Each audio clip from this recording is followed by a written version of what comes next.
O episódio de podcast que eu gravei agora com a Nanda e com a Manu pro Mãecast está imperdível. Nós falamos sobre individualidade das crianças, sobre os fundamentos e pilares para o desenvolvimento saudável que todo pai e mãe pode e deve praticar em casa. Eu tenho certeza que esse episódio vai despertar muitas coisas em você. Vem com a gente. Começando mais um episódio do Mãecast em São Paulo. E vamos lá falar da nossa convidada de hoje. Ela é mãe da Amanda e do Gabriel, especialista em desenvolvimento infantil integrativo, desenvolveu o próprio método para mentorar famílias através da conexão, presença e amor. Focada na parentalidade firme e gentil, ajuda também mulheres a voltar na sua essência feminina, trazendo leveza em seu casamento e nas suas relações. Desde 2015 na internet, hoje ela tem a sua marca registrada. Uma mulher sábia que conduz sua família com amor e firmeza. Da advocacia, passou a transformar e trazer luz para a vida das pessoas através da espiritualidade. Uma frase dela: todo meu método é baseado na individualidade de cada ser humano que desabrocha diante de nós. Que lindo! Amei. Seja muito bem-vinda, Aline de Rosa!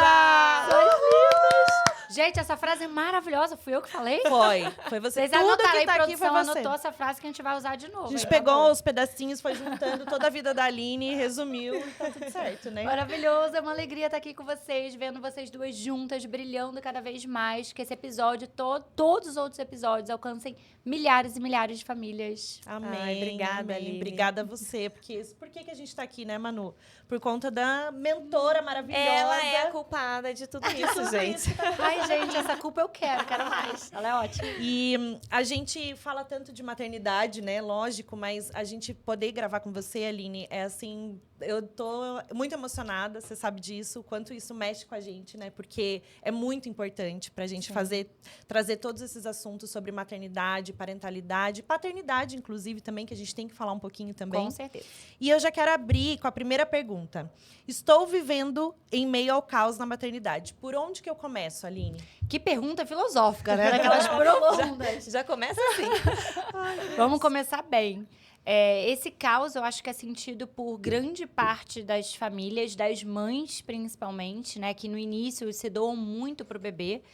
E esse caos, ele acontece de formas diferentes nas fases de vida. Então, vamos dizer que esse caos nos primeiros meses é natural? É natural. Existe uma entrega necessária para um bebê, para que ele se desenvolva. Até ele começar a andar, ele fica muito no colo, ele não consegue se distrair. Então, Tem existe toda uma adaptação também, né? Com essa ao nova mundo, né? rotina. Uhum. Então, esse caos aí, Manu, ele é muito normal no início da vida. Então, esse caos, ele vai se diluindo conforme essa criança cresce, vai ganhando autonomia e independência e, por sua vez, essa mãe vai voltando a olhar para si, voltando a olhar para os seus prazeres, voltando a olhar para outros lados da sua vida, o que deveria ser normal. Então, a gente tá falando meio que de fases diferentes. Quando é pequenininho, e até quando é maior, tem um fio condutor que ele permite que a gente tenha um pouco mais de liberdade, a depender da fase, um pouco menos ou um pouco mais, que é a rotina. Não tem como eu falar para uma mãe: ai, vai fazer um esporte, vai ler um livro, vai no salão fazer o cabelo para você se sentir linda uma vez na vida, se ela não tem rotina. Se ela não sabe que horas essa criança dorme, que horas essa criança acorda, se vai querer comer, se não vai querer comer. Se ela não tem a menor ideia do que esperar do dia, em que momento ela vai encaixar o olhar para si? Ou uma pequena pausa? Eu sei que eu posso encaixar essa pausa, eu posso estar aqui com vocês, porque eu entendo a rotina dos meus filhos. A gente marca o horário, confirma a agenda, sabendo, nesse horário eu vou largar na casa da Aline, que trabalha comigo, e tá tudo bem, eles vão ficar lá brincando, vão fazer as refeições lá. E eu sei que eles vão estar bem. Agora, será que eu estaria aqui com vocês e poderia desenvolver minha carreira se em casa fosse esse caos constante? Se eu não soubesse que agora é um momento tranquilo, que eu sei que eles vão brincar, que eu sei que eles vão sentir fome às 3 da tarde, porque é o lanche da tarde, às 5h30 eles vão querer jantar. Se eu não tivesse essa previsibilidade, será que eu estaria aqui? E não somente essa previsibilidade para a mãe, né? E sim para a criança, que é muito importante, né? A gente pode até falar um pouquinho sobre isso.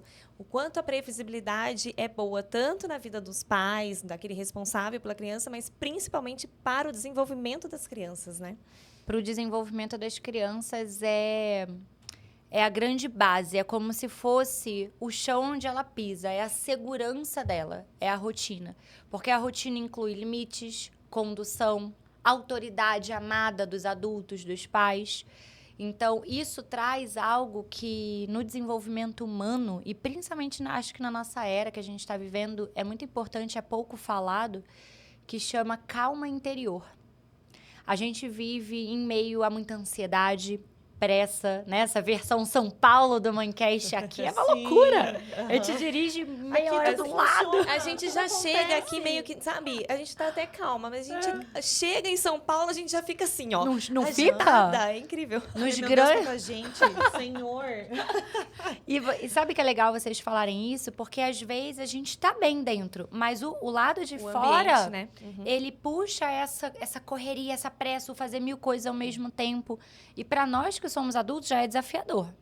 Para a criança, ela, como não tem fechado essa individualidade, ela ainda é muito maleável, muito flexível. Tudo que vem de fora entra e passa a constituir uma parte do que ela é. E nesse sentido, se nós, como adultos, não ajudamos essa criança a cultivar uma calma interior, então ela vai sucumbir a essa pressa, a esse caos externo.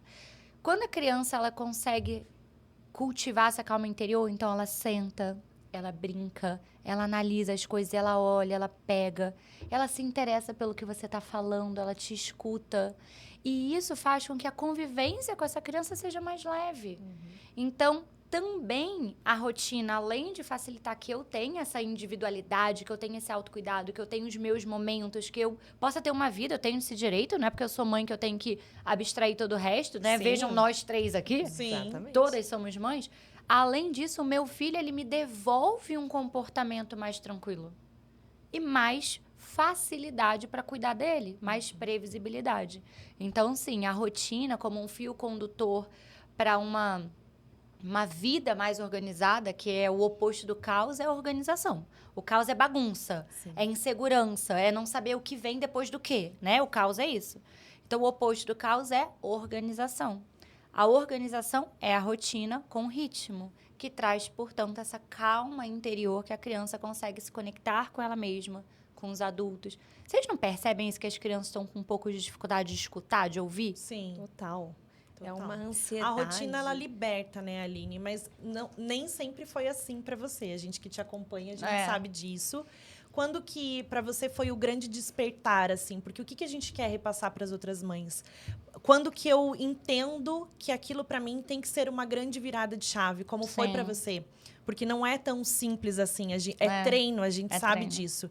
E quando você buscou, você entendeu, falou, nossa, era isso. Maternidade é isso, não era o que eu estava vivendo.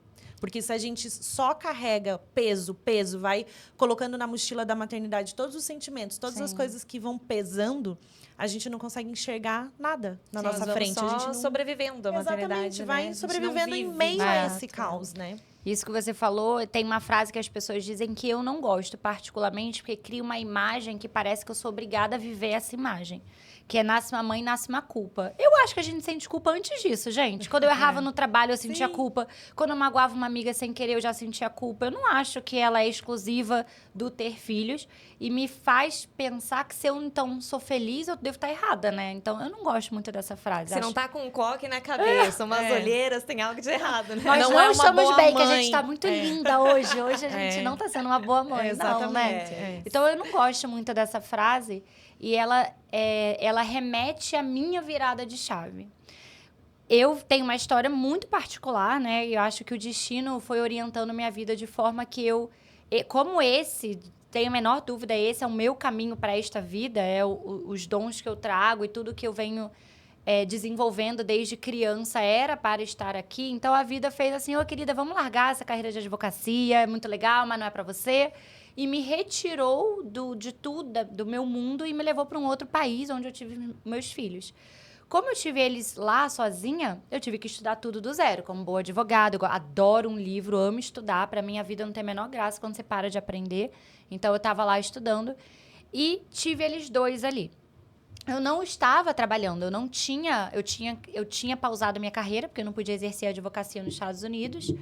E aí eu tinha as crianças, né? Eu fui pra lá, que eu sempre falo, pari, amamentei, pari de novo e voltei pro Brasil. Eu só fui lá ter filho, não fiz mais nada, a gente nem passear, passei, só fui ter filho.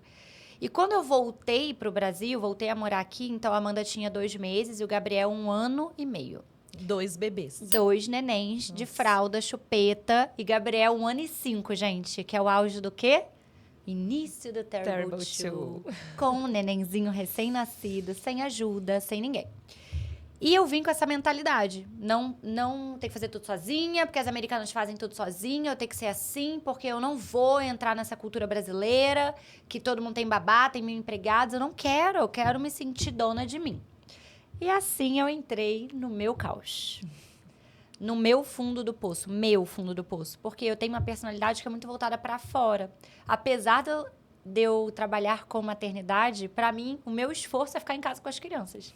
É muito mais fácil vir aqui me arrumar, trabalhar, estar com vocês, do que o Gabriel falando, mamãe, vamos brincar de carrinho comigo? É tão importante isso que ela tá falando, Nossa, porque imagina, né, você, com toda essa bagagem que você tem, falando pras mães o quanto é importante isso, né? Porque a gente não é mãe 24 horas.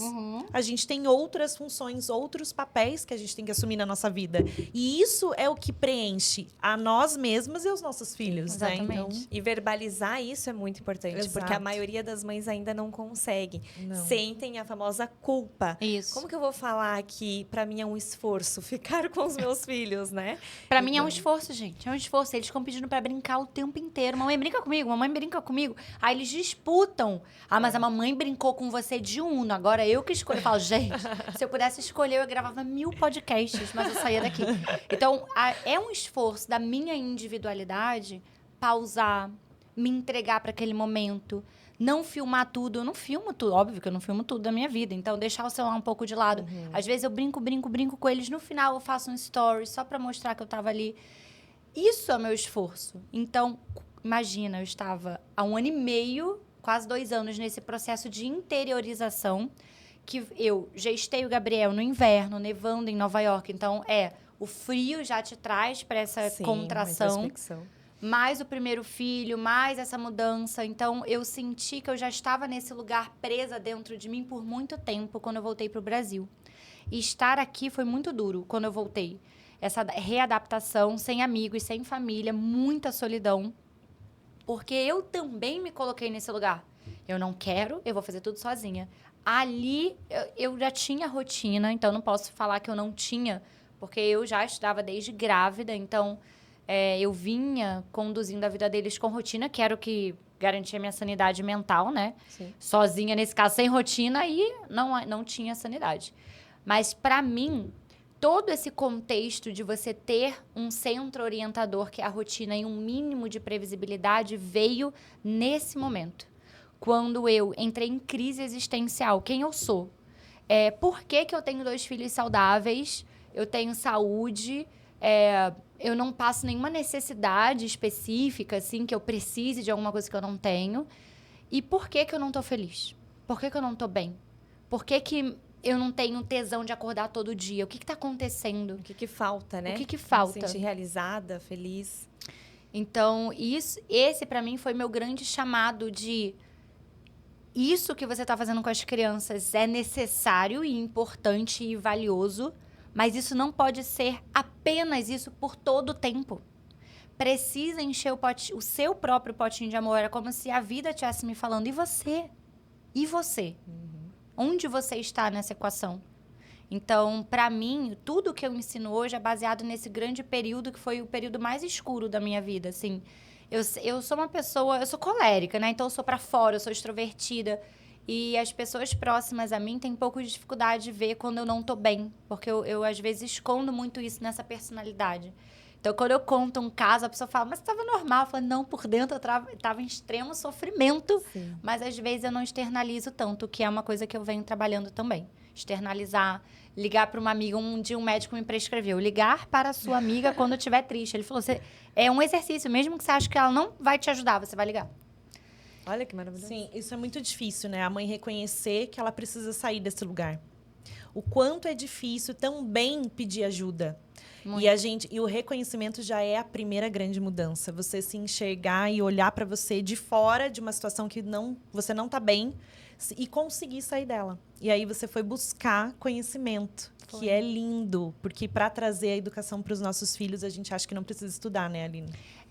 Antes eu era só a criança, o que é bom, só que tudo que é extremo e até o amor em extremo, muito em excesso, ele sufoca.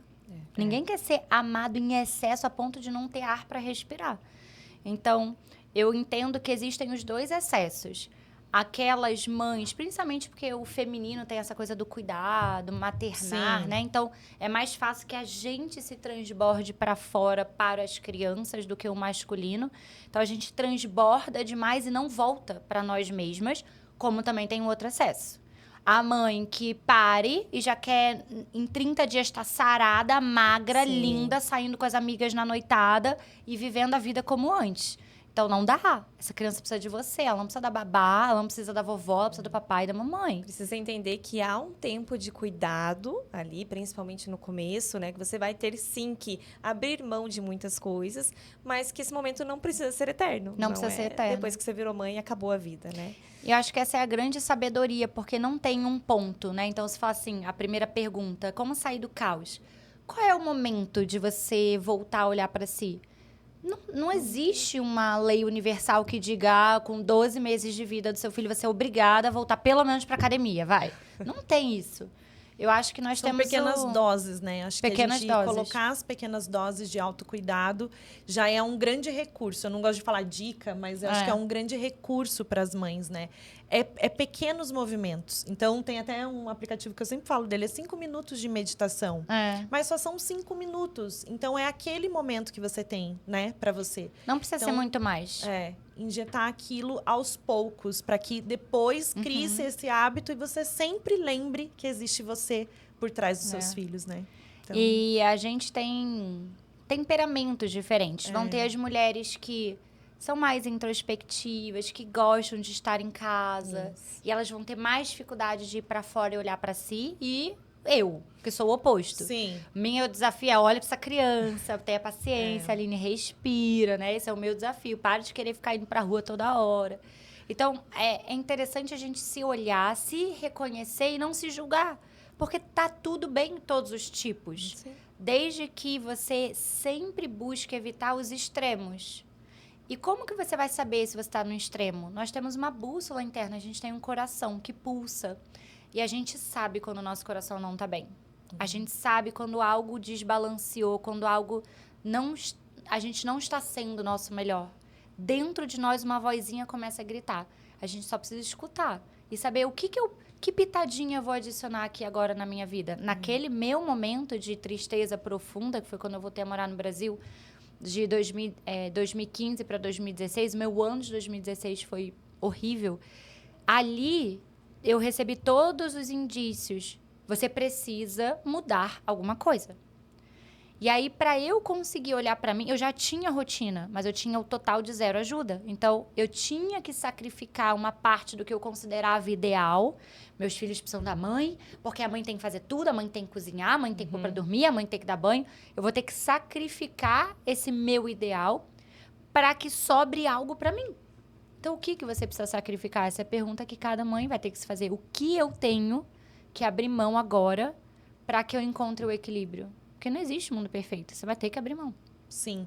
A gente fala muito sobre maternidade solo também, né, Manu? Mas principalmente as mães que falam que pai não é rede de apoio, pai não é ajudante. Porque você, vivendo isso que você estava vivendo, eu que tenho que fazer tudo, eu que tenho que fazer comida, onde que a gente insere o pai? Como é que a gente traz o pai para dentro dessa relação para que ele se conecte com o que ele precisa fazer? Porque ele também tem essa autorresponsabilidade, também Sim. tem que vir dele, né? Do que fazer. Então, você sempre fala, ai, não dá para ficar só na palestra, tem que ser na atitude. Que atitude que eu preciso tomar para que o meu parceiro pare de enxergar e fique só lá no sofá deitado e não se alimenta na mesa, não faz uma refeição. Como que a gente traz o parceiro para essa relação, né? Então, eu vou tentar ser sucinta. O primeiro movimento é a mulher abrir espaço. E por que eu vou falar isso? Porque eu cometi esse erro e eu vejo nos meus cursos, nas minhas redes sociais, muitas mulheres indo pelo mesmo caminho. É instintivo, mas não é saudável.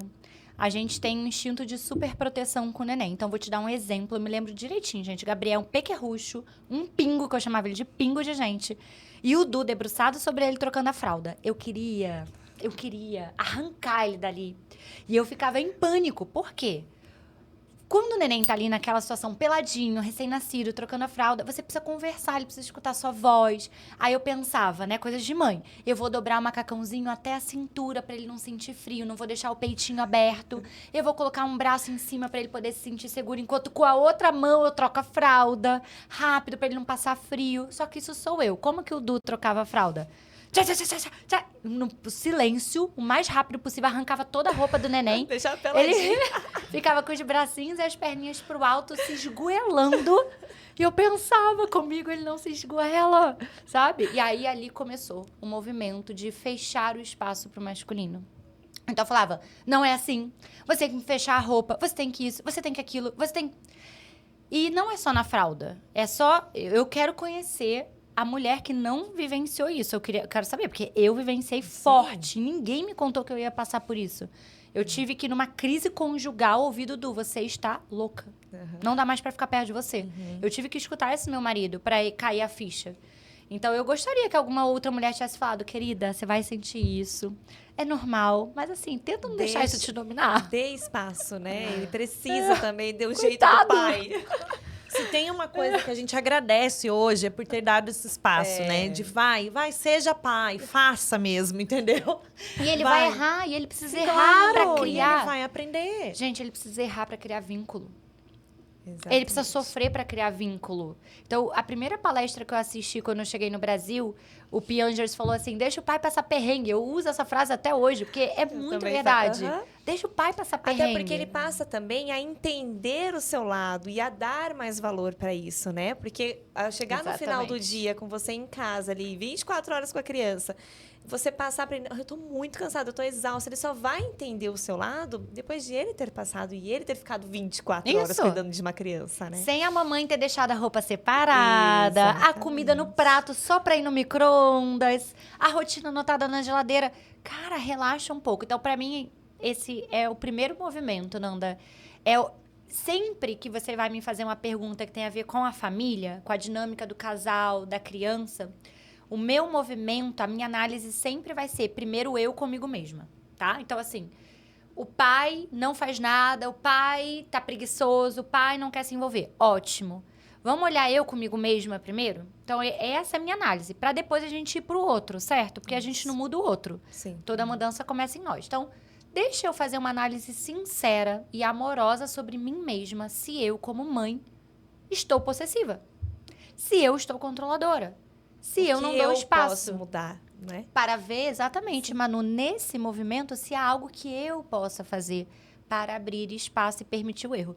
E é muito legal que nesse processo, até hoje eu tô nisso, tá, gente? É um exercício diário. Claro, Ai, a querida. gente sabe. Ai, eu sou colérica, eu ainda coço muito.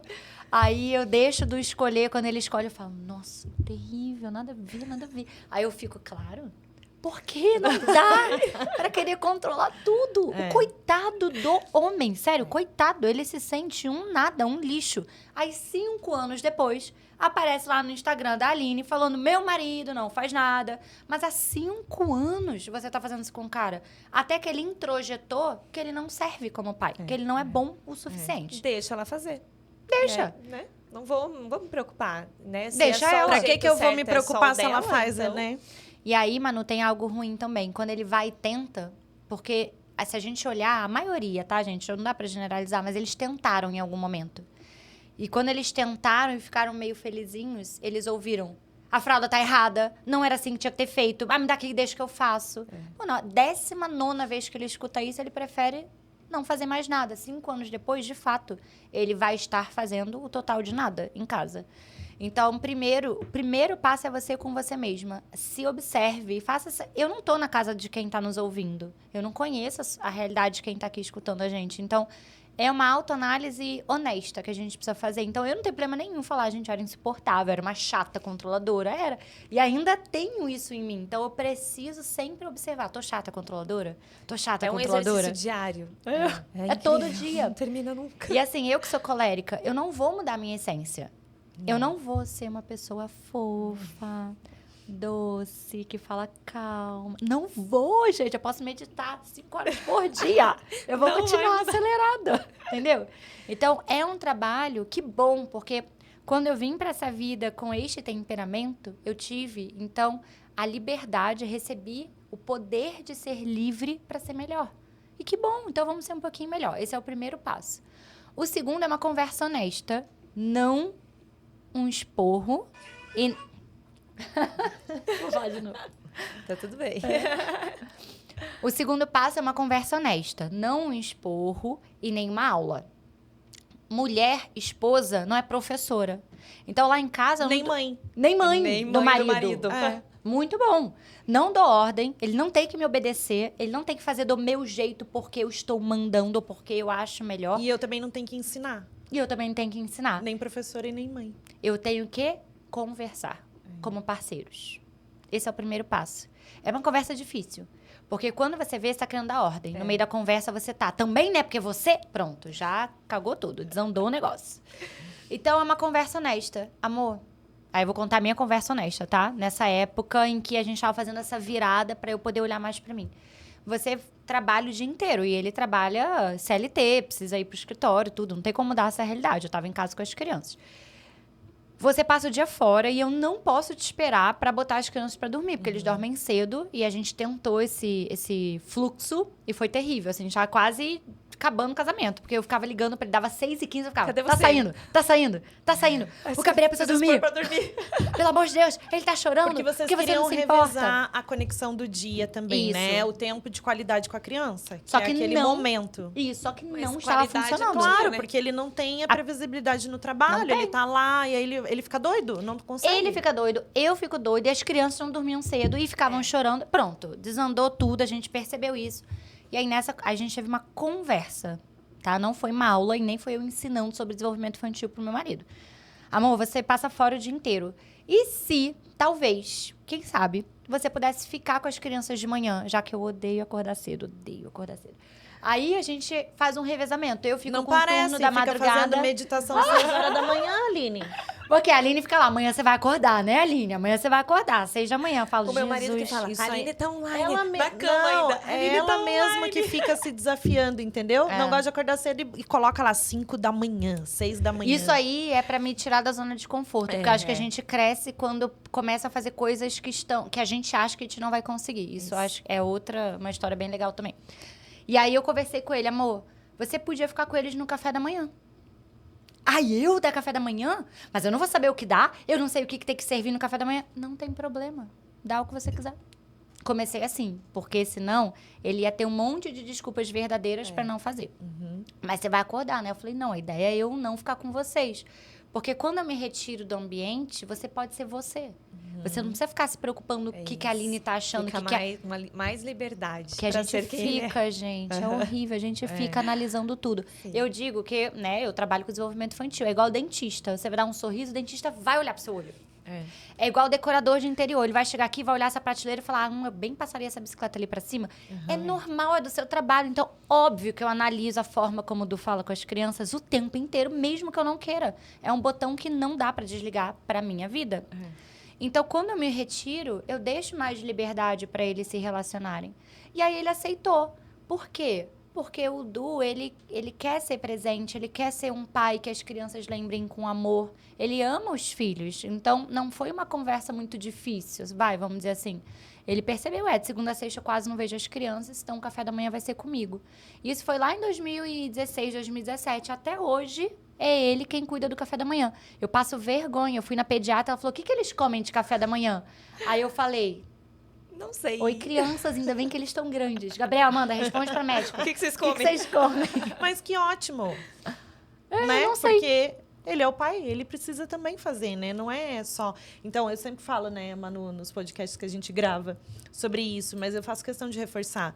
O pai, ele não é obrigado a nada. Ninguém é obrigado a nada. Nem ele Nem a e mãe, nem você. nem a mãe. Exatamente. Então, todos têm que agir como um time para que aquilo dê certo. Né? É um Todos time. é um time. Então, não é uma obrigação. Quando a gente coloca a obrigação, a gente já está colocando na frente essa ordem, né? É como se você estivesse punindo a pessoa. Você é obrigado a fazer. Ninguém é E o obrigado peso, a nada. o peso que a tarefa carrega. recebe, né? Então, Exato. por exemplo, dar café da manhã para os meus filhos virou um peso insuportável. Então, Pronto, porque virou uma ordem. já você consegue cumprir com a rotina, né, da noite com eles e tá Isso. tudo bem. E aí Então, isso a gente tirou aquela confusão da noite de ficar esperando voltar do trabalho, aquele caos e não chega e o atraso. E aí eu aceito que eu vou conduzir isso. Então não tem mais sofrimento. Sou eu, acabou, é isso. É isso que eu tenho pra hoje. E de manhã é ele. Então de manhã eu durmo 40 minutos a mais todos os dias. E olha que maravilha, você pode esperar ele chegar com as crianças dormindo para ter o tempo de qualidade de vocês. E amanhã você dorme 40 minutos a mais. Entra de novo no equilíbrio. É o Exatamente. equilíbrio. E Vamos falar da Aline, criança? vamos falar. Vai. Existe o jeito certo de educar? Ai, que coisa linda. Vamos falar. A gente falou de autoconhecimento e agora a gente vai falar de autoeducação. Autoeducação. Maravilhosa. Eu não sei se existe um único jeito certo de educar, mas eu posso afirmar que existem jeitos errados, que são bem claramente errados. Por quê? A gente precisa entender a criança e o desenvolvimento humano a partir de premissas que são básicas. Então, existem as premissas básicas, por exemplo, quando a gente fala de ciclo circadiano, que a gente fala de sono, que a gente fala do estado de vigília, de dormir. Existem premissas básicas que não serão alteradas. Não importa se é um bebezinho japonês ou um bebezinho brasileiro, não importa. Essas premissas serão aplicadas. É luz e sombra, ciclo circadiano, hora para dormir, hora para acordar. Não tem jeito. Então, é errado colocar uma criança para dormir 11 da noite.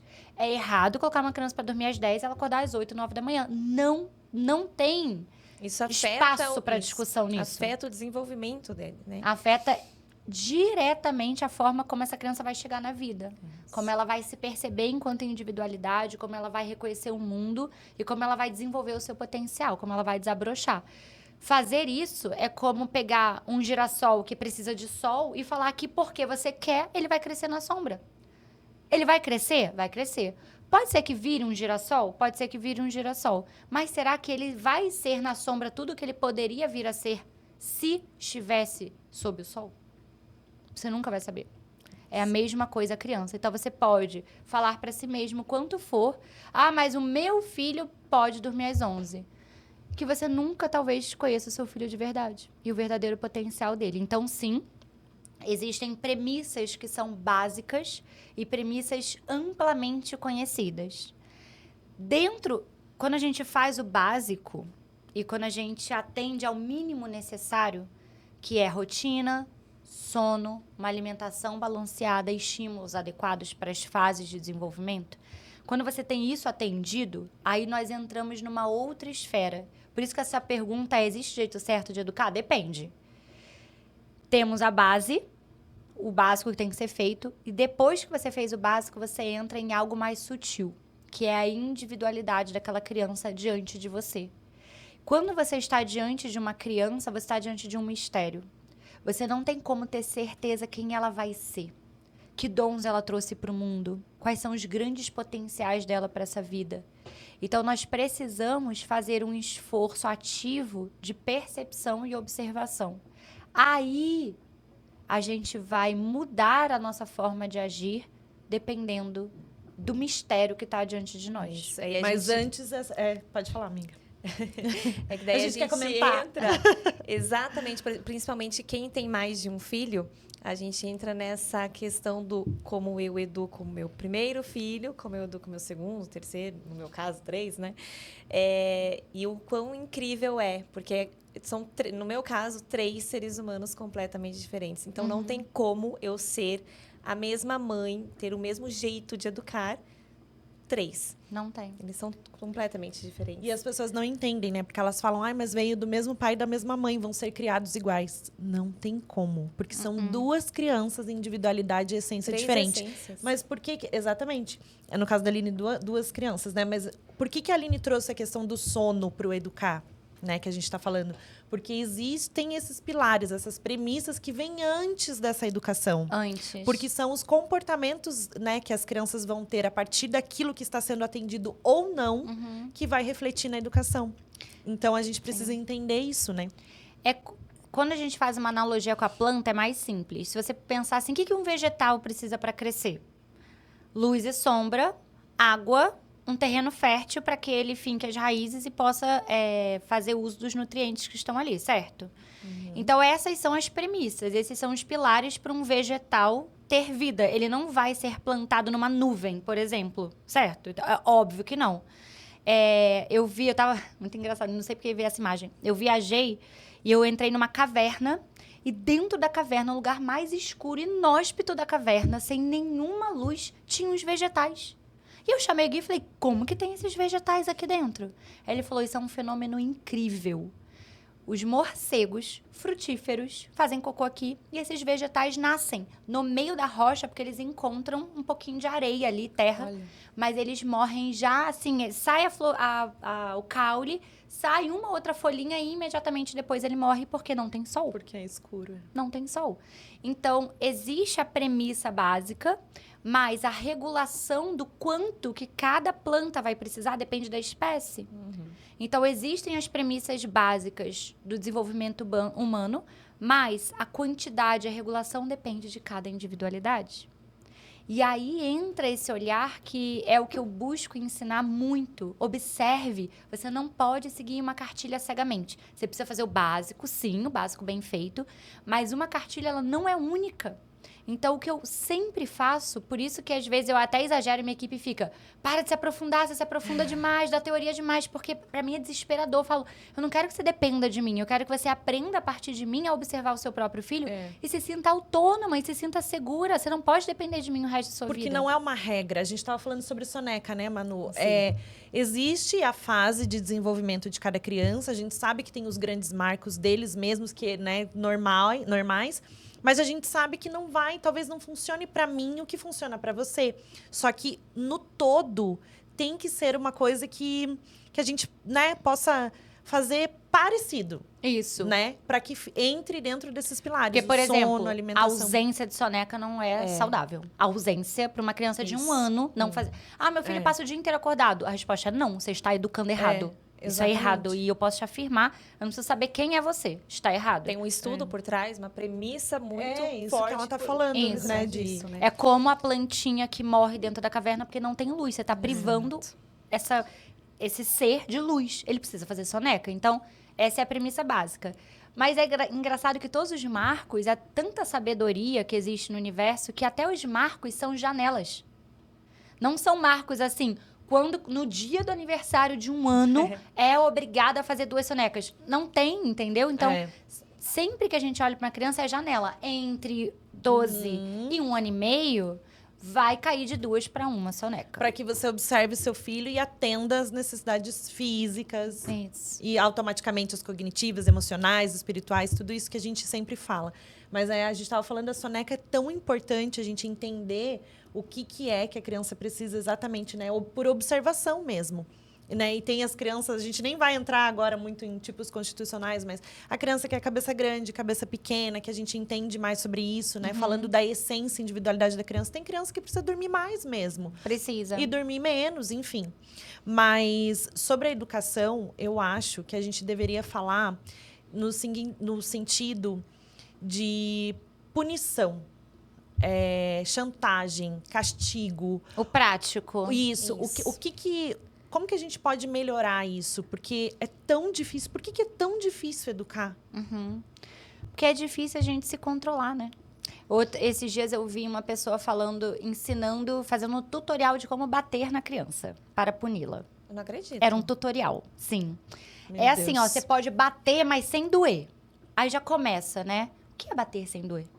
Você sabia que dor é algo individual? A percepção de dor. Então, os nossos nervos, eles recebem o estímulo físico, esse estímulo vai para o cérebro. No cérebro, a gente gradua a dor que a gente sentiu. Então, se eu beliscar a Manu e beliscar a Nanda, vocês vão sentir dores diferentes.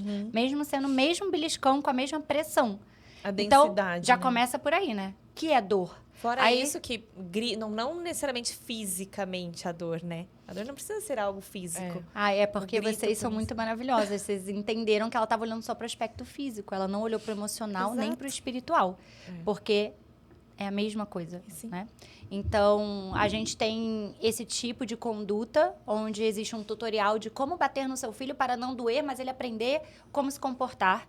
E aí a gente pode dizer claramente que existe o jeito errado, porque isso eu não posso ser flexível. Eu não posso dizer um tapinha em concha pode. Eu não posso dizer isso, porque isso é muito desumano. Quando a gente olha para a criança, e essa é a diferença do olhar integrativo, a gente não está olhando só para um corpo físico em desenvolvimento, que está ganhando peso e altura, então está ok. Aqui, ó, Aline, eu espanco meu filho todo dia, mas, ó, ele é grande, ele tá gordinho, come brócolis, e até tirou 10 em gramática. Meu amor, isso não garante sucesso de ninguém, não. Garante não, você não pode voltar lá para a época da sua escola e ver os nerds que sentavam na frente e tiravam 10. Como eles estão hoje, nem todos tiveram sucesso. Então, não é só esse fator físico que determina o sucesso, né? E o que é sucesso, enfim. Não é isso. Então, tem muito mais que isso. Nós precisamos nos atentar para o que ninguém está vendo. E aí, quando você olha para uma individualidade, que não é só um corpo, que tem um conjunto de emoções, que tem uma essência, uma individualidade, e você quer imprimir conhecimento nela através do medo, como que eu vou dizer que isso é ok? Como que eu vou trabalhar dizendo para outros adultos, não, tudo bem, o medo pode. Agora, eu posso dizer, errar é humano. Eu já fui extremamente agressiva com os meus filhos, principalmente quando eles eram pequenos. E como eu tenho eles dois muito juntos, 1 ano e 3, quando um tinha 2, o outro tinha 3, era muito desafiador. Ambos em crises de comportamento, o dia inteiro brigando e tal. É uma coisa que faz a gente perder mais a paciência. Hoje, com 7 e 8, muito mais fácil. Até porque hoje eu colho o resultado da minha dedicação com eles.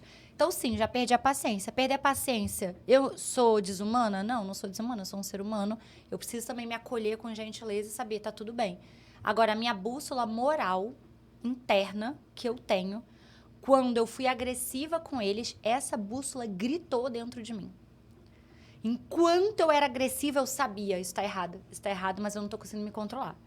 Agora, eu não tenho como falar com os adultos que batem e gravam um tutorial de como bater. Esse adulto, ele tá fora do nosso escopo de alcance, porque não tem bússola moral.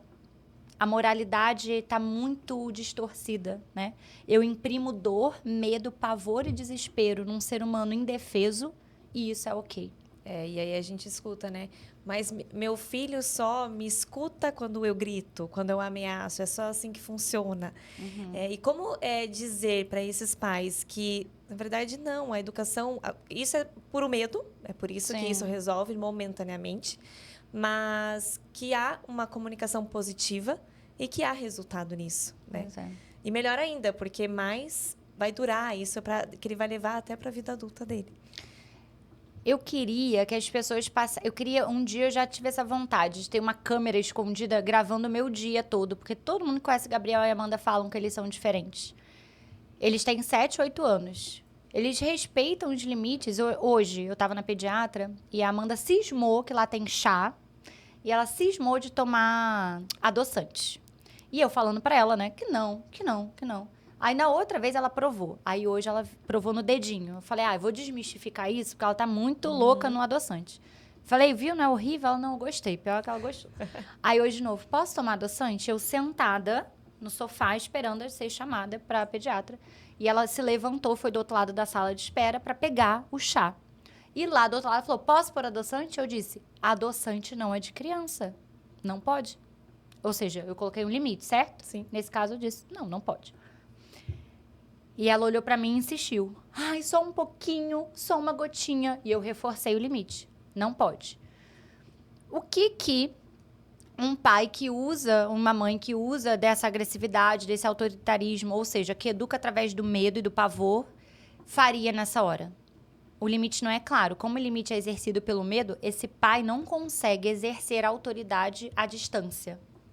O que o pai autoritário e a mãe autoritária vão ter que fazer? Vão ter que se levantar e arrancar a criança à força de perto do chá, pelo braço, e agir ali com aquela agressividade para a criança não fazer, certo? Sim. É isso, porque não tem como, tá longe. Uhum. Se a criança não sentir medo, eu tenho que ir lá amedrontar ela para ela poder pausar o ato errado. Eu não levantei do sofá. Eu olhei para ela e falei, açúcar não é de criança. Você pode servir seu chá, meu amor, puro. E ela serviu o chá puro, e ela sentou do meu lado, e ela tomou. Reclamou um pouco? Reclamou, normal. Normal.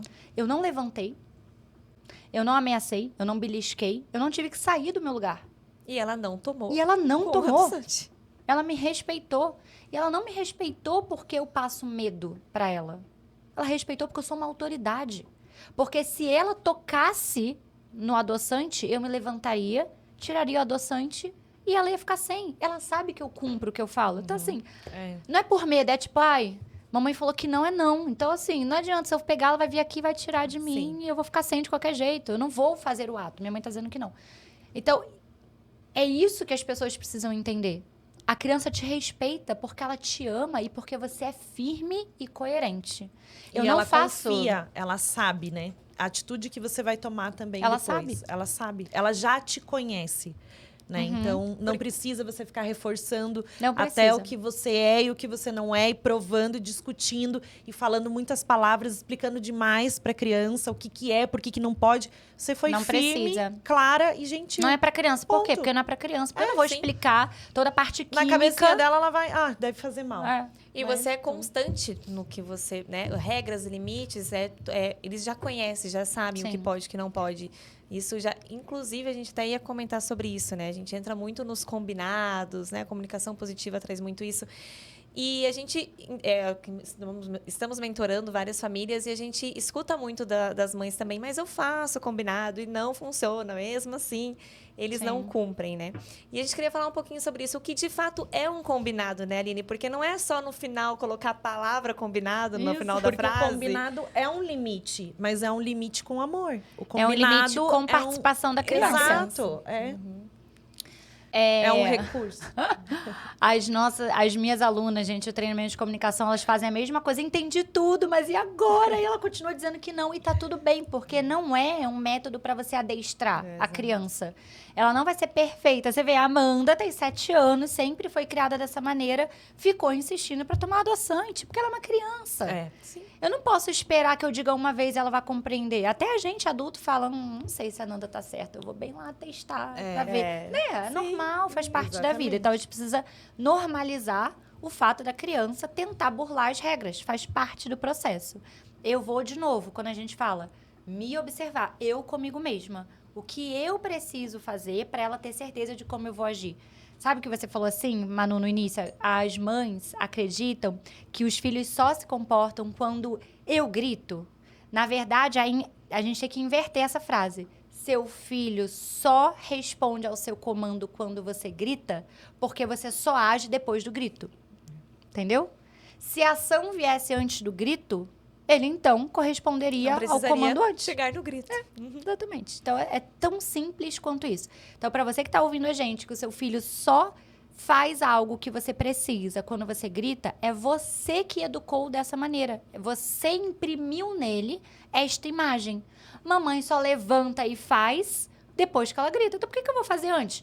Antes eu já percebi, minha mãe fala 5 vezes. Só na 6ª ela grita. Então, por que eu vou fazer na 3ª? Vou esperar. Vou esperar a 6ª vez, que ela vai vir aqui e vai arrancar da minha mão. Já com raiva, na fúria, né? Porque a 6ª vez você já tá furiosa. Então, a gente precisa voltar pro combinado. Porque esse processo do agir é o combinado em si. O combinado é maravilhoso, porque... vamos passear. Então, o que você vai poder fazer? Eu vou poder comprar brinquedo? Eu vou poder lanchar? Eu vou poder tomar um milkshake? Eu vou poder comer doce, né? A criança, ela precisa saber o que esperar. Os combinados, eles são muito... É uma ferramenta de comunicação muito útil quando você vai fazer algo diferente, né? Não precisa fazer um combinado em casa. Em casa é rotina. Agora, vai sair... É muito importante preparar a criança para o que ela vai fazer, como aqui. Será que eu vou chegar lá no podcast das meninas e vai ter uma piscina? Eu tenho que ir de biquíni? Vai ser aberto? Vai ter sol? Vai ser fechado? Primeiro a gente vai fazer o podcast, depois vai ter uma festa, primeiro uma festa. Você entende? Se eu não sei o que vai acontecer aqui, como que eu venho para cá? Eu venho insegura. Eu venho sem saber o que esperar. E isso provavelmente vai me fazer me comportar pior. Eu não vou corresponder ao que vocês esperam, porque eu não sei o que vocês queriam que eu fizesse. Isso acontece com o adulto, mas muito mais com a criança. Então, a criança precisa saber o que o papai e a mamãe esperam de mim no shopping. O que é se comportar bem? Já pensou? Quando a gente fala assim, que feio. Eu odeio essa frase, que feio. Feio o quê? O que é feio? Né? Você não tá falando nada, que feio é nada. É a mesma coisa que zero. Porque a criança não sabe o que é feio e bonito. Isso é um conceito estético que nós inventamos, né? Aqui, cada lugar tem o seu próprio conceito. Então, que feio não é educação. Aí depois você fala... Que feio é ótimo. Né? Porque todo mundo fala isso, já reparou? Todo mundo fala um ar um pouquinho... Tô com Pode. muito frio. Vocês Eu não estão também. com frio, não? Muito, até a com Manu dor de já fala garganta. que eu tô congelada. Eu sou... Saiu uma pedra. Ai, Deus. Boa. Tava bastante frio mesmo. Então, a criança, ela vai... Então, a criança, ela vai se comportando bem ou mal de acordo com o que o adulto espera que é bem ou mal. Mas também não dá pra ficar colocando limite demais, né, Aline? Então, Não. assim, por exemplo... Não. A gente só vai entrar no shopping, né? Como que a gente faz? O que tem que fazer? Porque as mães falam assim, mas eu não quero dar brinquedo, eu não quero dar doce, eu quero ir no shopping com meu filho. Ele é pequeno. Então, você vai dizer pra ele o que ele pode. O que ele pode fazer? Então, o Gabriel e a Amanda não têm eletrônica em casa. Eles passam por uma loja de celular, das operadoras de telefone. Meu Deus, eles acham aquilo uma Playland. Eles entram, mexem em todos os tablets, celulares. Como eu não vou dar doce, eu não vou dar brinquedo, e é uma coisa fora de casa, eles não vai afetar a minha criação por causa disso. Eu deixo eles 3 minutos. Os rapazes já até sabem, né? As crianças vão ali, tem uns joguinhos, aí ele mexe 2 minutos. Pronto, agora acabou o nosso tempo, vamos continuar o nosso passeio. Então, eu dou um pouco de espaço, porque só regra é insuportável. Eles são seres humanos, eles têm vontades também. Agora, eles podem fazer outras coisas, pode olhar vitrine em shopping, né? Se a gente tá usando esse exemplo. Tem loja de brinquedo, tem uma loja do Lego, tem uma mesinha que eles podem sentar, montar. Então, se eu não vou dar doce e eu não vou dar brinquedo, eu preciso dar algo para ele também ser feliz. Para esse momento ser prazeroso, Sim, né? Pra ele também. Então, tudo bem se eu tiver que pausar o meu passeio por 10 minutos para ele ficar sentado ali na mesa montando um leguinho. Né? Tá tudo bem. E às vezes a gente tá falando disso, mas um passeio numa praça ou... eu preciso ir até a loja X resolver alguma coisa. No caminho ele vê algo legal e você fica anda. Por que anda? Você não pode esperar 3 minutos ele olhar alguma coisa? Então, voltando pro combinado, eu combino com meu filho, não vai ter doce, não vai ter brinquedo, mas você pode olhar as lojas, você pode olhar a vitrine, a gente pode observar. Enfim, eu posso comentar de algo que eu sei que ele gosta, que vai ter lá. Isso você vai poder fazer. É que aí as mães entram na questão, eu não vou na loja de brinquedo, porque daí vai querer. Não. Se a gente combina, com a minha filha não é assim. Se eu vou na loja e ela pede, não é porque eu não dei o limite antes que ela vai querer a todo momento. Isso já é combinado antes. Então, eu não falo para ela, não vamos comprar dessa maneira. Existe a comunicação positiva para isso, para que a gente faça antes, explique para a criança de uma maneira respeitosa, né? E aí ela não se sente punida. É. E ela vai ter a vontade do brinquedo de qualquer maneira, porque ela é só uma criança. Sim. E tá tudo bem. E no caso da minha filha, redireciona e pronto, né? Tá Porque ela vendo? tem Porque 4 você conhece anos. ela. Não dá pra eu ficar explicando muito. Não, Se eu explicar, não, redireciona. Não, hoje não. Isso. Né? Tem uma outra Pronto. coisa legal, vamos ali. É, exatamente. Às vezes, A gente perde muito tempo tentando... eu tô educando, eu tô fazendo, eu tenho que ser isso.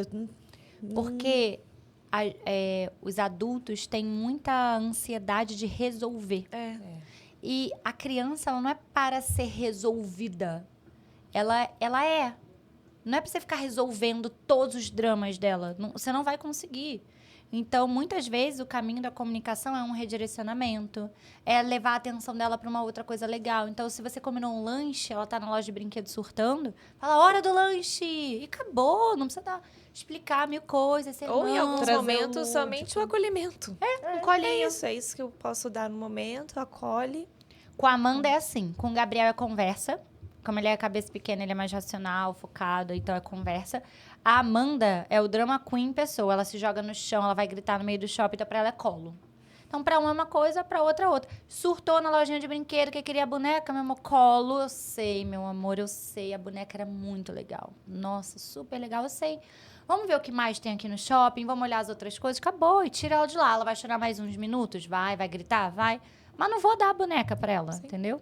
Então, o combinado, ele é exatamente essa cena. Para que o combinado surta efeito, ele precisa ser cumprido. Sem dúvida. Se o adulto titubear, se ele ficar, será que eu dou a boneca? Esse pensamento passar pela sua cabeça, a criança percebe. Que você pensou, se você pensar por 2 segundos se você vai abrir uma exceção, a criança percebe. Vou insistir mais abriu um brecha. pouquinho. Aí Ela ela vai dar. fazer birra. Aí senta e chora porque ela vai fazer birra, porque ela percebeu sua insegurança. Então, para educar os meus filhos, eu preciso educar a mim mesma, né? Eu preciso agir. E não posso ter vergonha, que chore na frente dos outros. E nem posso achar que eu tenho que resolver tudo. Não vou resolver tudo. Às vezes só vou acolher, você sofreu e a vida é difícil, meu filho. Vem aqui no meu colinho, mamãe te ama. Pronto. Aline, você falou do método... Você trouxe um pouco, né, do MIDI. A gente tem que falar do MIDI, né? Que eu, né? Então, falando sobre um dos grandes pilares, que é o sono. Eu queria que você Sim. comentasse sobre os outros pilares também, né? O que compõe o teu método, para que as pessoas entendam o que eu posso fazer pelo meu filho. Não só o sono, como a Sim. educação que a gente está falando, né? Esses pilares, ele é o que eu falei do básico bem feito. É aquilo que toda criança precisa receber. Senão vai ser como aquela plantinha que nasceu lá no fundo da caverna e não tinha luz. Ela vai crescer um pouquinho e ela não vai se tornar o que ela podia ser. E quando eu comecei a olhar para a criança e ver tudo que eu fazia na minha casa e que eu partilhava, eu entendi que existia uma integridade de fatores que precisavam andar juntos. Então, eles não podiam ser separados. Você não pode só olhar para o sono e educar batendo na criança, por exemplo. Você não pode fazer uma alimentação orgânica, maravilhosa. Você cozinha todo dia da sua horta de casa, mas seu filho dorme meia-noite. Entende? Então, tudo está integrado. E aí, o meu caminhar nesses anos todos, o que fez nascer o método MIDI foi justamente entender como aplicar isso num olhar. Em um olhar, como que eu vejo a criança no centro e tudo que está no entorno dela. E aí, então, há muitos anos, né, desde 2017, quando eu trouxe o meu primeiro curso para o mundo, a gente usa essa visão integrativa, que o sono é a base. Então, sempre que eu vou olhar para uma criança e entender se ela está bem ou se ela não está, a primeira coisa que eu olho é como ela dorme. E a partir dessa imagem de como ela dorme, qual é a qualidade desse sono, eu vou olhando para os outros fatores. Então, além do... Será que ela não dorme bem porque ela não tem uma rotina durante o dia? Será que ela tem só uma rotina rígida de horários, mas não tem ritmo? Então, não tem uma respiração? Não tem uma fluidez entre atividades de contração e expansão? Isso pode estar impactando esse sono. Será que dentro desse ritmo tem um bom ritual do sono que prepara esse ambiente para um adormecer tranquilo? Será que existe uma calma interior nessa mãe, nesse pai que conduz a rotina? Porque não adianta eu ensinar tudo isso e ela tá lá louca, surtada. Sem presença. Gritando. Não vai funcionar da mesma maneira. A alimentação é um suporte essencial para o desenvolvimento humano. E a alimentação que eu digo não tem a ver com nutrientes. Tem a ver com os elementos da natureza. Então, a criança ela precisa de uma alimentação que nutra a sua vitalidade. Por isso, não adianta, por exemplo, ser uma alimentação que tudo vem de dentro de um saquinho. Uma barrinha de cereal, um produto do supermercado. A alimentação da criança precisa vir da feira. Precisa ser natural. Ela precisa ver aquele alimento em natura, sabe? Tanto quanto for possível. Porque aí sim a gente tem esse elemento da vitalidade sendo adicionado. Curiosamente, eu até mandei para vocês no grupo, né, das papisas formadas ontem, Eu estava lendo sobre tipos condicionais e apareceu um parágrafo sobre alimentação e enurese noturna, que para mim foi muito forte. E hoje eu levei isso para a pediatra, e a gente conversou sobre isso, e ela botou a páprica doce na receita da Amanda. Para quem não sabe, né, eu estava lendo um livro de tipos condicionais e apareceu lá um parágrafo aleatório sobre enurese noturna, e é o que eu estou enfrentando hoje. A grande questão lá em casa tem sido o desfraude noturno da Amanda, que vai fazer 7 anos e está ainda nesse processo de desfraude. Não é o esperado mais para a cidade. Então, a gente está dando todo o suporte e amparo que ela precisa para poder vivenciar essa fase e superar o que ela precisa superar, né? A gente está descobrindo o que é que ela precisa superar. E aí eu li que páprica doce na alimentação favorece esses processos de enurese noturna, que é fazer xixi na cama à noite. Sim. Aí eu printei o livro e mostrei para a pediatra, que é da antroposofia também. E ela falou, nossa, incrível, super. Não, vamos testar, eu quero todo dia páprica doce na alimentação da Amanda. E daqui a um mês a gente conversa e vê como é que ficou essa enurese. Então, é tão lindo quanto isso. incrível. A alimentação, Sim. ela é um suporte para todo o desenvolvimento humano. Não só em termos de macronutrientes, de estar gordinha ou magrinha, entende? É muito mais que isso.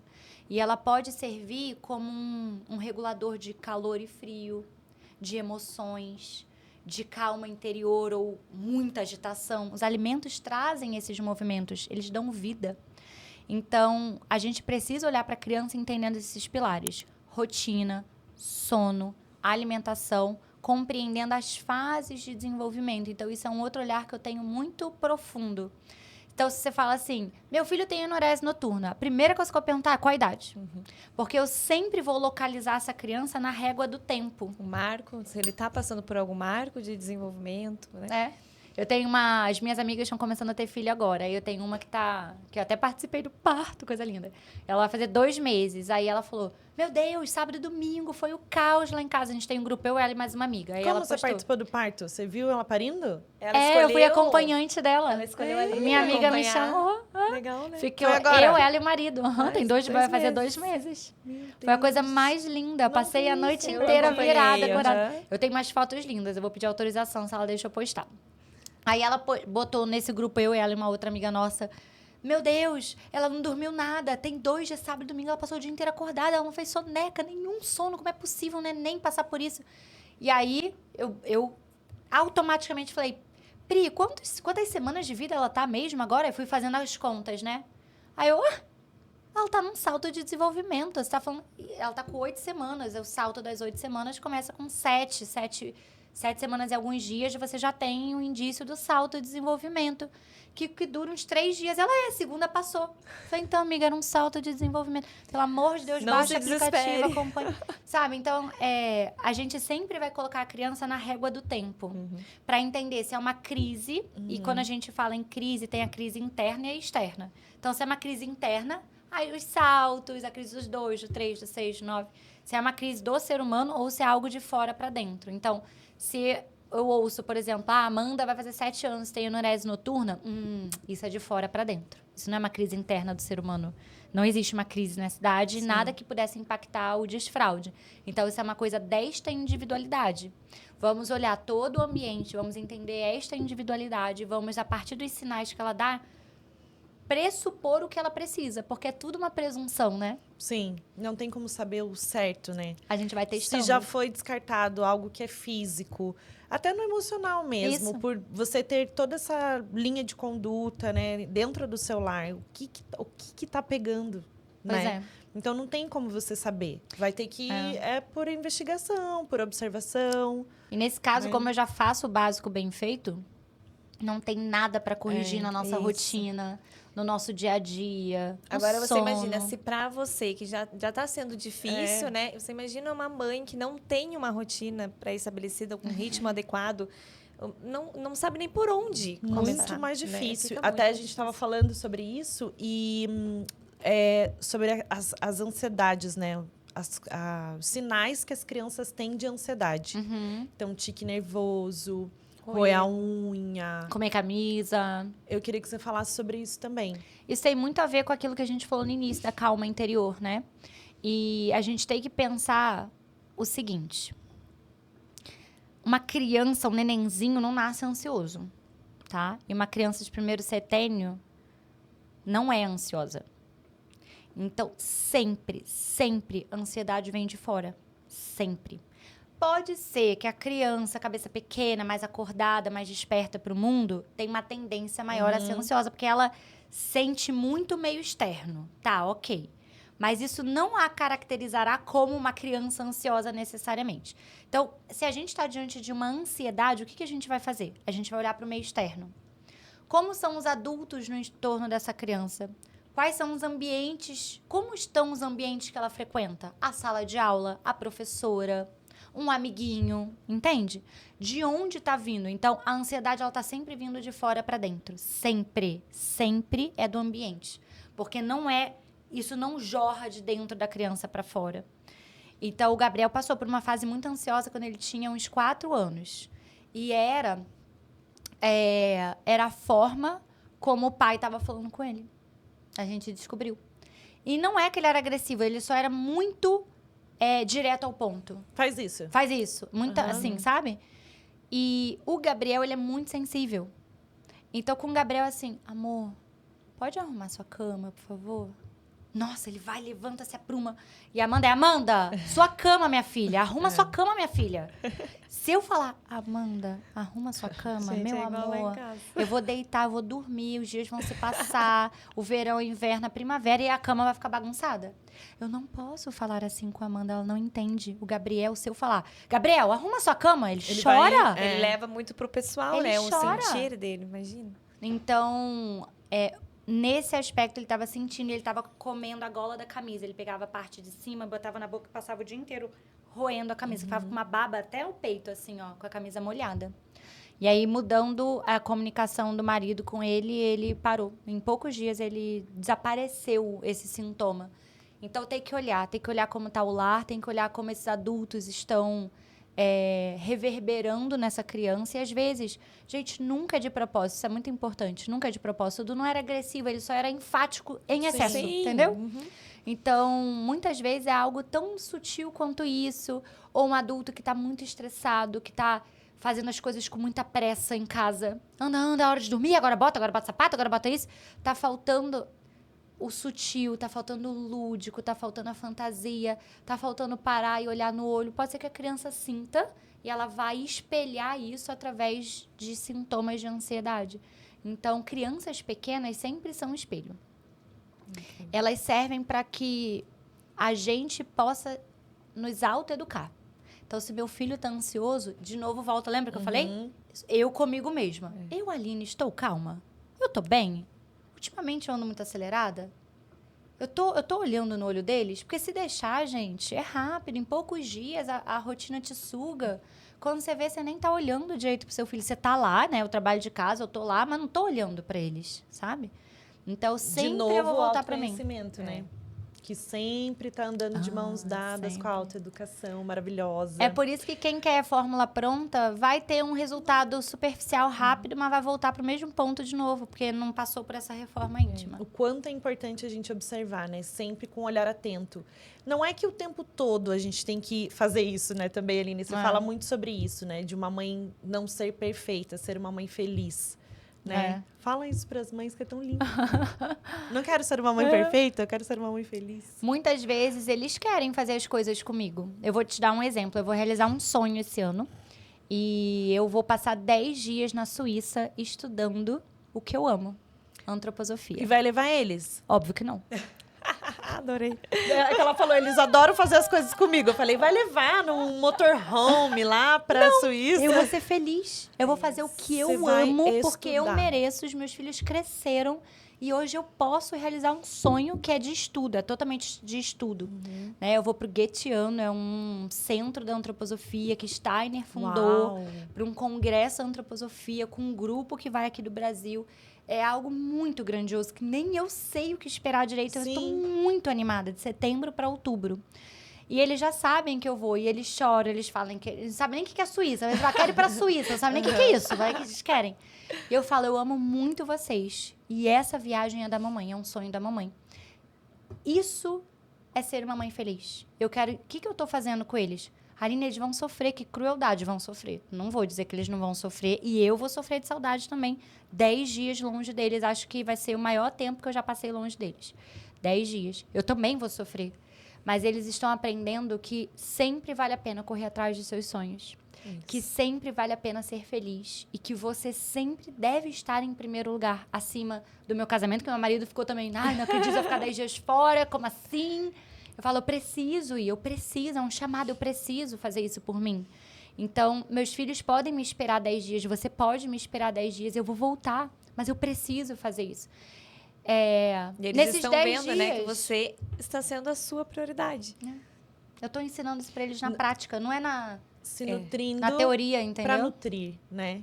E imagina como que eu vou voltar diferente, feliz. Isso. E eu tenho muitas memórias da minha mãe muito feliz, muito animada, muito alto astral. E isso é muito maravilhoso, você poder olhar para trás e lembrar que seus pais eram felizes.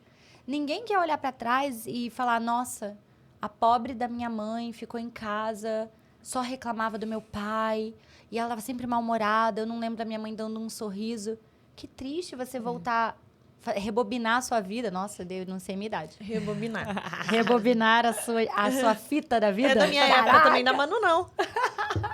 Manu é jovem. Ela nunca rebobinou uma fita? Não. Não rebobinou, Manu. Não mesmo, tô chocada. Meu Não, Deus. gente. Eu tenho até vídeo em cassete gravado. Só não tem mais onde pôr, né? Tem que transferir lá pro DVD. DVD! Piorou. Pendrive, já nem tem Acho mais. melhor Agora parar, sei lá acho o quê. deu Google ruim. Drive, link. Então, é muito ruim você voltar lá para trás na sua vida e quando você vai procurar essas imagens que são as que nos dão força para a vida, né? Essas imagens, a nossa própria história, você encontrar essa melancolia. O filho, ele não pediu para você abrir mão da sua vida. O seu filho não queria te ver só em casa, não sendo mais nada que não do lar ali, só cuidando da infraestrutura do lar. Ele sempre, sempre vai se beneficiar do seu sorriso, da sua alegria no seu olhar, de uma gargalhada que você dá. Experimenta se soltar na frente do seu filho. Experimenta contar uma piada e cair para trás de gargalhar. Se o olho dele chega a brilhar, a luz dele se expande, porque você está tendo um momento leve e alegre. Entende? Então, tudo que a gente ensina sobre educação, sobre rotina, é importante. E isso não pode tomar essa sua luz. Você não pode ficar só em casa fazendo isso. Então, eu preciso confiar, eu, Aline, que a minha rotina está tão bem estabelecida e o que eu imprimo nos meus filhos é tão forte que eu posso me ausentar por 10 dias e que quando eu voltar vai estar tudo bem. Ah, e se nesses 10 dias eles dormirem mais tarde? Vão dormir mais tarde. E se comerem doce? Vão comer doce. Tá tudo bem. Vão sobreviver. Sim. Sabe? Precisa dessa leveza, precisa dessa alegria. Precisa deles me verem saindo com a malinha, falando, mamãe, vai viajar, vai estudar, isso é maravilhoso. E quando eu voltar, eu vou ter 1000 histórias para contar e vai ser incrível. Isso também é um alimento para a alma. Eu ficaria aqui até amanhã. Descansando no feminino. A gente precisa encerrar. Estou aqui para ser a chata. Mas eu tô aqui. Não, mas eu tô aqui, ó. Sim. Assim, ó. Fala mais, eu não quero acabar. Aline, pra gente encerrar. Não dá pra fazer 4. A gente cancela. Maternidade pra você é? É um tubo de aceleração espiritual. Essa é a brincadeira que eu falo. Você entra de um lado e sai do outro completamente diferente. Então, a gente tem que ver a maternidade como um espaço de desenvolvimento contínuo. E não de fardo, e não de peso. É cansativo, gente? É cansativo. Nas férias, a criança ficou chamando a mamãe, quero surtar também, normal. Mas, no geral, é um ambiente onde eu posso, através dos meus filhos, ser um ser humano melhor. E quando a gente enxerga assim, as coisas ficam mais leves, fazem mais sentido. Linda! Demais. Ai, amei. Gente, que maravilhoso. Eu tô aqui assistindo assim, ó. Igual vocês, aí, do outro lado. Aline, obrigada. Obrigada, viu? Porque, olha, faz quanto tempo que a gente tá tentando marcar esse podcast? Meses. Desde o ano passado, eu acho. Sim. Nossa, quanto Nossa. tempo, né? Mas precisava ter a Manu aqui. Foi Exatamente. Na versão São Eu- Paulo. Como é que você encerra, assim, o podcast do nada? no momento Tô concentrada aqui, assistindo. Então, eu tenho que ser chata. Desculpa, gente. Ela falou, vamos encerrar. A maternidade acabou. É isso, fim. Nossa, Manu. Gente, obrigada, Aline. Obrigada. Não Obrigada. tenho palavras, né? Tô aqui, assim, sempre. A gente gente já é aluna, já é tudo papisa. Então, a gente só tem a te agradecer, até porque essa união a gente Só deve isso a aconteceu, você também. Vocês são maravilhosos. E que a gente possa levar esse conteúdo para mais pessoas e com esse trabalho que a gente também faz com as famílias, né? Nossa, até a Manu compartilhando o relato de uma mãe esses dias, ela falou, Nanda, tô chorando aqui por conta de e tanta esse é o nosso transformação. principal objetivo e sempre vai ser, né? De levar esse conhecimento, esse método, principalmente, para mais e mais famílias. Muito Então, lindo, gente. É que não é um Método método, é luz É. na vida das famílias, né? Nietzsche. Então, É maravilhoso. a gente fala método, mas é para ficar só técnico, mas É. é luz mesmo, é transformação. E aí o mundo está precisando de cada vez mais pessoas com essa consciência, com essa luz, para que todos lembrem que, sim, apesar dos desafios, nós temos luz no mundo, temos pessoas de luz no mundo, e a conexão com essa luz depende de nós. É possível se conectar com essa luz. Obrigada por vocês serem tão maravilhosas. Esse Obrigada. podcast está A gente queria incrível. falar Gente, obrigada. Até o próximo episódio. Sigam a Aline de Rosa. Não vou nem deixar ela falar que eu quero falar. @ Aline de Rosa no Instagram. E acompanhe o trabalho dela, maravilhosa. Ela tá agora tá lançando, já lançou o Ecoar e vai lançar o outro projeto, O né? treinamento de comunicação, que é só para comunicação prática, é o treinamento Ecoar. E em setembro vai vir o Florescer junto com o equinócio da primavera, que é ali em torno do dia 20 de setembro, para a gente ter esse olhar integrativo para a criança a partir do ponto de vista dos tipos constitucionais. Lindo, lindo. A gente Obrigada. vai tá lá. Beijo, Obrigada, gente. Obrigada. Até o próximo episódio.